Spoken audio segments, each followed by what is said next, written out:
अस्सलाम वालेकुम नाज़रीन, मैं ज़ैनुल आबिदीन हूँ। आज एक नए व्लॉग के साथ हम आपके साथ शेयर करेंगे कि सुहेल अफरीदी ने एक इजलास बुला लिया है, क्योंकि पिछले जो 3-4 दिनों से एक खबरें चल रही थी कि सुहेल अफरीदी के ख़िलाफ़ जो पीटीआई के अंदर से लोग एक्टिव हो चुके हैं और एक फॉरवर्ड ब्लॉक बन चुके हैं। उसकी हकीकत मैं आपके सामने रखूँगा। उसके अलावा एक धांधली की तैयारी की जा रही है जीबी में, और जो बजट है ये आवाम के लिए क्या तबाही लेके आने वाला है, ये सारी अपडेट्स मैं आपके साथ शेयर करूँगा। तो सबसे पहले मैं आपको बताऊं कि सुहेल अफरीदी के हवाले से जो एक खबरें चल रही थी कि उनके खिलाफ जो कारकुन या जो एमपीए सरगर्म है पीटीआई के, उनके हवाले से उन्होंने एक इजलास बुलवाया है। और जो सुहेल अफरीदी ने एक बयान दिया है, उन्होंने कहा है कि एक पार्टी का जर्नैल बहर के जर्नैल से कहता है कि मेरे पास 27 अरकान हैं और मैं इमरान खान की हुकूमत ख़त्म कर दूंगा। वो इशारों में बात कर रहे थे। उनका इशारा एक ही तरफ था, अली मीन गंडापुर, क्योंकि हमने आपको रिपोर्ट किया था और कुछ इतलात आई थी कि जो अली मीन गंडापुर है वो मुबैना तौर पे राना सनाउल्लाह, शेर अफजल मरवत और इन लोगों से किसी फार्म हाउस पे मुलाकात कर चुका है। उसके बाद शेर अफजल मरवत भी एक्टिव हो जाता है और वो जाके दरख्वास्त दे देता है आईनी अदालत में। जब सुहेल अफरीदी ने ये वाली बात की तो उसके बाद सुहेल अफरीदी ने कहा कि तमाम लोग पहुंचे पार्लिमानी इजलास के लिए, सारे काम छोड़ के अपने उस इजलास में पहुंचे, और जो नहीं पहुंचेगा वो फिर उसके साथ खुद ही जिस तरह डील करना पड़ेगा, उन्हें वो कह रहे हैं मैं खुद ही डील करूंगा। लेकिन ये वाली जो एक खबरें चल रही हैं कि उन अरकान की असल वजह क्या है कि वो अब एक्टिव क्यों हुए। मुख्तलिफ इतलात आती हैं। कभी वो कहते हैं कि हम इमरान खान साहब की रिहाई का हमें रोड मैप नहीं मिल रहा, कभी वो कहते हैं कि सुहेल अफरीदी कुछ कर रहे हैं, कभी कुछ कहते हैं। अब जो नई इतलात आई है वो ये कह रहे हैं कि जो इमरान खान साहब ने मुजम्मिल असलम को भी कहा था कि आप सरप्लस बजट ना दें, अली बिन गंडापुर की हुकूमत में उन्होंने 160 अरब प्लस का बजट दे दिया। सरप्लस सरप्लस में ये होता है कि आप लोग कहते हैं कि हमें ज़रूरत ही नहीं है हमारे सूबे को, आप ये पैसा वापस ले जाएं।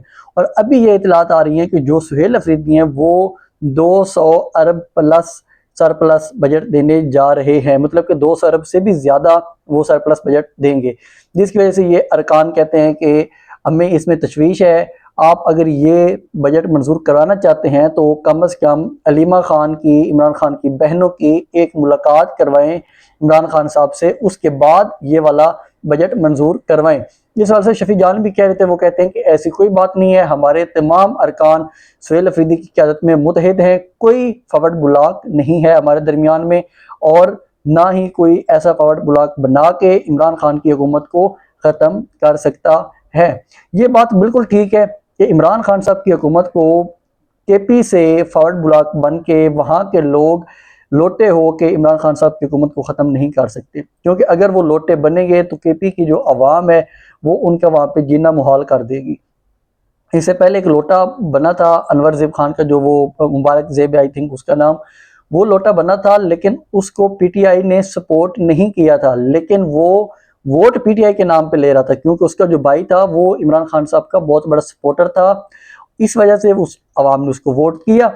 जब उसको वोट किया गया तो वो थोड़े दिनों बाद जाकर लोटा हो गया, उसने तरमीम में वोट कर दिया, लेकिन वो कभी भी अब अपने गांव में नहीं जाता। वहां पे उसको बहुत दफ़ा आवाम ने उसके घर के बाहर एहतजाज किया है और वो वहाँ पे सुकून से नहीं रह सकता। तो इसी तरह ही होगा, अगर को पीटीआई के एमपीएस लोटे बनते हैं तो उन्हें पता है कि हम फिर यहाँ पे सुकून से नहीं रह सकेंगे, हमें ये वाला इलाका छोड़ना पड़ेगा या पाकिस्तान को छोड़ना पड़ेगा, फिर ही हम सुकून से रह सकेंगे, क्योंकि वहाँ पे ना कोई मखसूस नशिस्तें हैं, पीटीआई के पास कुछ भी नहीं है। सिर्फ उनकी जो 2/3 मेजोरिटी है वो क्लियर मेजोरिटी है कि उनको अवाम ने मुंतखब किया हुआ है, इस वजह से वो यहाँ पे आके बैठे हैं। सुहेल अफरीदी को ये ज़्यादा से ज़्यादा क्या कर लेगा, ये जो सिस्टम है ये उसको नायल करवा लेगा।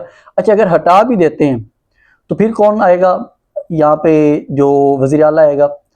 उसके बाद एक बड़ी जो सूरत हाल पैदा हो जाएगी केपी के सूबे के लिए, क्योंकि वहाँ पे ऑलरेडी दहशत गर्दी है, इस तरह की बहुत सी सिचुएशंस ख़राब हैं, तो वहाँ पे सिचुएशन संभलेगी नहीं किसी से, वो सिचुएशन और भी ख़राब होती जाएगी।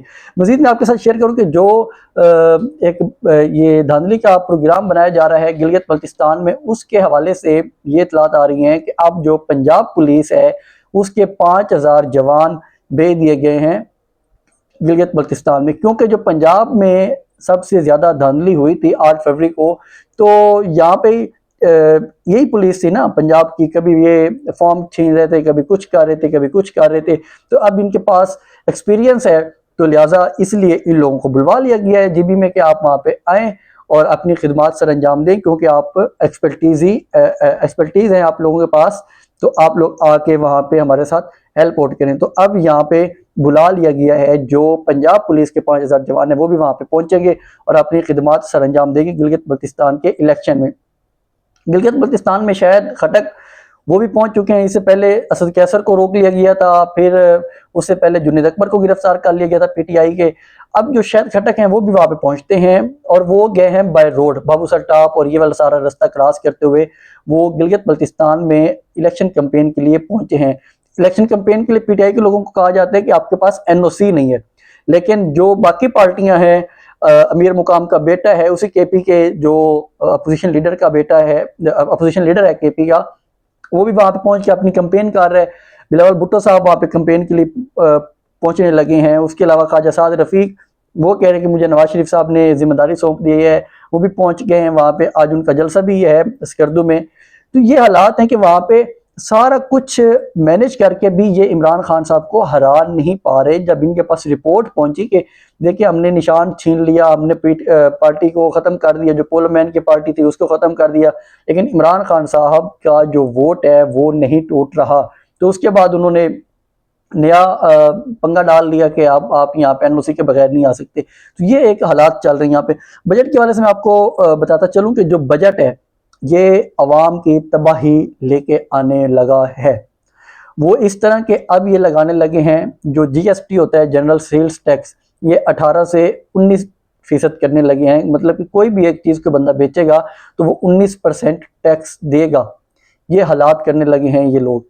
पहले इमरान खान के दौर में यही टैक्स कम हुआ था, अब ये टैक्स बढ़ा रहे हैं। आईएमएफ को कुछ पाकिस्तानी हुकाम ने कहा कि देखें ये बहुत ज़्यादा है, इसके साथ एक नई महंगाई की लहर आएगी, तो उन्होंने उनकी ये शराइत नहीं मानी।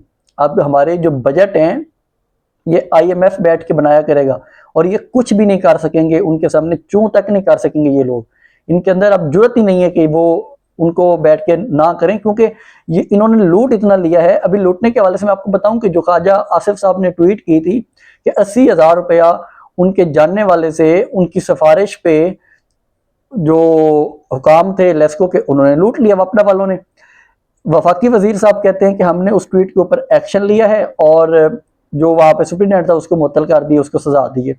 अब देखें एक वजीर के ट्वीट करने पे, कॉल पे तो अगले ने परवाह ही नहीं की ना, ट्वीट करने पे आप लोग एक्शन लेके उसको फारिग कर रहे हैं। लेकिन जो गरीबों के साथ होता है, जब भी देहातों में कोई आंधी या बारिश आए ना, तो वो लोग पहले पैसे इकट्ठे करने शुरू हो जाते हैं कि देखें जी अब हमें जो वापडा वाले आने हैं, ट्रांसफार्मर ख़राब हो गया तो उन्हें हमने ये पैसे पकड़ाने। तो ये हालात हैं पाकिस्तान के अंदर। जो सिस्टम है हर जगह पे करप्शन ये लोग करने के लिए इन्होंने अपने नुमाइंदे आगे बिठाए होते हैं कि आप लोग फला फला फला फला हमें हिस्सा देगा। तो वो जब हिस्से बनाने में आते हैं तो वो छोड़ते वफाकी वजीर को भी नहीं है, और वो वजीर जिनकी हुकूमत है वहाँ पे और सारा कुछ वो करने के लिए बैठे होते हैं, लेकिन उनको भी ये लोग नहीं छोड़ते। तो खैर मैं बजट पे आऊँ कि उसके अलावा जो ये टैक्स लगाने जा रहे हैं, सोलर पैनल के ऊपर ये टैक्स लगाने जा रहे हैं कि सोलर पैनल को हम और ज़्यादा महंगा करें। भाई ये आप लोग कर क्या रहे हैं? आवाम की सिर्फ सांस रह गई है ना, बाकी उसके ऊपर भी टैक्स लगा लें कि आप जो ऑक्सीजन लेंगे हम काउंट करेंगे, इतनी ऑक्सीजन इस बंदे ने ले ली है तो आप लोग टैक्स दें। सोलर पैनल पे टैक्स, उसके बाद अगर सोलर पैनल लेंगे आप बिजली आगे वापडा को सेल करेंगे उस पर टैक्स। फिर इलेक्ट्रिक बाइक, भाई जब आप बिजली दे रहे हैं, महंगी भी दे रहे हैं, लोग इलेक्ट्रिक बाइक खरीदने लग गए हैं क्योंकि आपने पेट्रोल की प्राइसेस कहीं पे जा खड़ी कर दी हैं। तो अब अगर वो इलेक्ट्रिक बाइक से ले रहे हैं उनके ऊपर टैक्स लगा दिया। तो ये टैक्स ही टैक्स लगाए जा रहे हैं क्योंकि इनके पास जो शॉर्टफॉल है वो बहुत ज़्यादा है। अवाम इनके ऊपर भरोसा नहीं करती। जब इन्होंने ज़्यादा टैक्स लगाने शुरू किए पेट्रोल पे, लोगों ने इलेक्ट्रिक बाइक्स लेनी शुरू कर दी, इलेक्ट्रिक पे चले गए, तो अब ये उधर लगाने के लिए पहुंच गए टैक्स। तो इनका अल्लाह ही हाफिज है, ये अवाम का कोई भी मौका नहीं छोड़ते अवाम का खून निचोड़ने में। और अब एक और माफिया सरगर्म हो गया है, शुगर माफिया। शुगर माफिया ये फरमा रहा है कि देखें हम तो बेचारे, अच्छा हमारे मुल्क में सबसे ज्यादा जो गरीब हैं या जो भूखे हैं, नंगे हैं, जिनके पास कुछ खाने को नहीं है, कुछ पीने को नहीं है, वो शुगर के लोग हैं जिनकी शुगर मिले हैं। अब वो फरमा रहे हैं कि देखें जी, जो हमारे पास चीनी है वो वाफिर मकदार में है, जो खपत है पाकिस्तान में उससे ज़्यादा चीनी हमारे पास पड़ी है, अगर ये न बेची गई तो शुगर इंडस्ट्री तबाह हो जाएगी। अब ये लोग ये वाला काम करेंगे कि ये वाली शुगर बेचेंगे और फिर अपना पैसा कमाएंगे, और फिर ये दोबारा से क्रशिंग सीजन में ये फिर ज़्यादा महंगाई करके फिर ये पैसा कमाएंगे।